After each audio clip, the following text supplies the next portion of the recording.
del arranque. Gracias. Yo pretendo ser breve y no caer en cosas que ya se dijeron, pero por lo menos decir un par de cositas. Primero, que me llama la atención la demora, ¿no? Porque esto está resuelto desde febrero, estos 200 millones de pesos. Pasaron 2 meses que las ollas populares siguieron funcionando. Digo febrero porque ya estaba conversado y el 2 de marzo lo anunció el presidente de la República ante la Asamblea General en el mensaje anual. Pero llegó finalmente. A veces se anuncian cosas que nunca llegan. En este caso llegó. Eran 200 millones para las ollas populares y 200 millones para las personas en situación de calle, para ayudar. Por ahora estamos con estos 200 millones. Principio quieren las cosas, como dicen muchas veces los rematadores. Yo quiero decir que en 2020, respecto a 2019, aumentó un 56% las transferencias sociales y aumentaron un 40% los beneficiarios. O sea que hubo una acción del Estado en 2020, primer año de la pandemia, bastante interesante respecto de la atención de la situación. Para algunos seguirá siendo insuficiente eternamente, pero hay una transferencia del Estado. Ahora, como decía el doctor Casas, como decía además la entrevistada, es la primera vez que el Estado va a apoyar directamente a las ollas populares con esto. Respecto de la situación en general, no es nueva, está agravada por la pandemia, pero esto no es nuevo. Cuando decís esto, ¿a qué te referís? Esto a la situación de pobreza de 300.000 uruguayos que venían de antes. Ahora son 100.000 más, pero veníamos de 300.000 pobres eternamente. Que esos pobres comen en parte porque los asistía el Mides y en la gran proporción, en la mayor de las proporciones, gracias a la solidaridad fundamentalmente de la actividad privada. Fundamentalmente de la actividad privada. Hay innumerables organizaciones, ONG, grupos de jóvenes, parroquias que contribuyen, que salen a dar comida de noche en los inviernos con un plato de comida. Y eso es todo absolutamente privado, con un Estado que ahora parece que se descubrió de nuevo la pobreza, pero que siempre estuvieron esos pobres y siempre estuvieron atendidos. Yo sé muy bien, de muy buena fuente, el caso del asentamiento acá del Cerro, de los accesos a Montevideo. Son unas 500 personas, 600 personas aproximadamente, por ejemplo, que recibieron, que no tienen ningún convenio con el Estado, ¿no? Trabajan ahí las monjas franciscanas, tienen un merendero para los niños, tienen asistencia, todo, pero cero convenio con el Estado. Trabajan los privados, exclusivamente. Y sé fehacientemente este año la donación de todo el alimento para todo el año para los niños del asentamiento, lo donó una persona. El Moncho Sabella, que es sobreviviente de los Andes. Este año donó el Moncho Sabella el alimento para esos niños para todo el año. Ni Mides, ni INDA, ni nadie. El Moncho Sabella, una persona. Y así sucesivamente. El año pasado asistimos a una enorme cantidad de donaciones de los privados. Este año, hace una semana, la Asociación de Cultivadores de Arroz donó 30.000 kilos de arroz para las ollas. Y así permanentemente. Las monjas franciscanas se nutren de las donaciones de las empresas permanentemente y están asistiendo a una enorme cantidad de gente.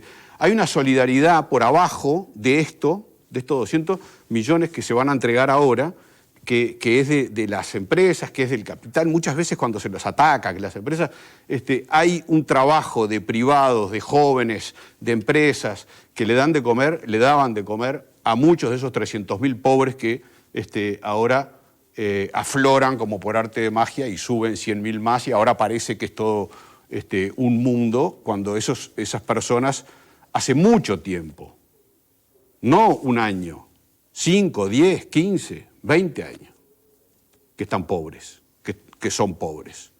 No es un tema de hoy la pobreza. Hoy está peor, pero no es un tema de hoy. No vale que eso nos acordemos hoy solo de los pobres. Los pobres están todo el año, son muchos, y no hay gobierno que los resuelva. Entonces estamos hablando de una asistencia para darle de comer a través de las ollas, que las ollas lo organizan privados. Bien. Pero no estamos resolviendo... Pero hay gobiernos que han, no estamos resolviendo mediante, reducido o incrementado. No estamos resolviendo el problema de fondo. De pobreza. Exactamente, reducido o aumentado, pero no estamos resolviendo el problema de fondo. Un país que produce alimentos para 30 millones de habitantes, ¿no le puede dar de comer a 3? Algo está mal acá. La verdad que comparto plenamente el planteo de Fernando y creo que subyacía en un debate que teníamos ayer, ¿no? Cuando hablábamos de qué pasó en estos últimos años, que, bueno, hubo una economía favorable, tuvimos una economía viento a favor y la distribución de la riqueza no mejoró sustancialmente. Sigue siendo muy ancha la brecha entre pobres, esta pandemia la va a ensanchar aún más, pero bueno, este gobierno también asumió con esa realidad. Y esos 100.000 pobres no son noticia ni para el gobierno, 100.000 nuevos, no son noticia ni para el gobierno que asume ni para el que se va. Porque una y otra vez nos decían que de la forma que Uruguay mide la pobreza, donde tú tenés un método de medir por el ingreso, donde tu ingreso sea 200 pesitos más, saliste de la franja de pobreza, muchos organismos, incluido la CEPAL, nos decían, miren, que las cifras son muy similares a lo que sucedió, que hay un montón de gente que donde el vientito de cola se corte, vuelven a caer. Donde se enferme nomás. Sí, claro. Donde se agarra una que gripe. se enferme, que no pueda salir a vender a la calle. Porque también si se trata de reducir la desigualdad o se trata de que haya menos pobres, también es cuestión de debate. Acuérdense cómo eso se introdujo hace poquito, ¿no? Pero Si creo... hay que apuntar a barrer con la desigualdad, o lo que hay que apuntar es a que la pobreza salga de la pobreza. Yo creo que lo que está de fondo Hay es la que generar distribución. empleo. Bueno, pero Es la forma de salir dignamente de la pobreza. Tú dijiste un país que vende alimentos, que alimenta a millones de personas. Ese sector genera riqueza. Entonces creo que lo que estamos hablando es de la distribución más equitativa de la riqueza. No estamos hablando de generar una igualdad que yo creo que es una utopía, ojalá fuera así, es muy difícil. El país no genera... Estamos hablando de repartir mejor lo que se ha generado. Tuvimos momentos de mucha generación de riqueza donde eso no se repartió. No comparto la forma, pero no comparto la forma contigo. Si yo no he dicho qué forma. No, pero distribución de la riqueza. Para mí no es un tema de distribución de la riqueza, para mí es un tema, en el fondo, de generación de empleo, para lo cual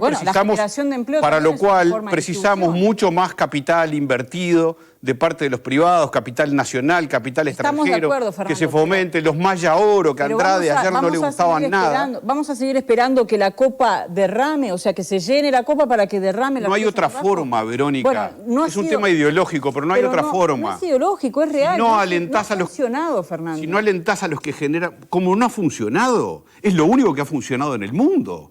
El resto de los modelos no funcionan. Acabás de decir que en Uruguay el tema de la pobreza no se pudo solucionar, que hoy la pandemia pone de manifiesto una realidad que está de fondo. La pobreza en el mundo, Verónica, en el mundo. Y eso no quiere decir, déjame terminar, que el modelo esté mal. Hay cosas para ajustar, sin dudas que hay cosas para ajustar. Lo primero que hay que ajustar es un Estado que se come siderales, monstruosas cantidades de dinero por año. Puede ser ese el mecanismo, pero... Para empezar. Lo que hay que distribuirlo mejor. El mundo lo resolvemos mañana. Hay que distribuirlo mejor, pero los otros modelos, que no son el capitalista, que son más concretos y que remiten a la pandemia que estamos viviendo. Entre ellos, otras áreas que han estado, por ejemplo, más golpeadas que otras. Hay sectores de la economía que están clarísimamente más golpeados que otros. E incluso dentro de los sectores golpeados, hay algunos que hoy tienen la imposibilidad de trabajar por decreto, por directivas del gobierno, de los científicos, porque se entienden que son más riesgosos que otros. Bueno, obviamente, ¿de qué sector estamos hablando? Gimnasios y afines. Vamos a la información.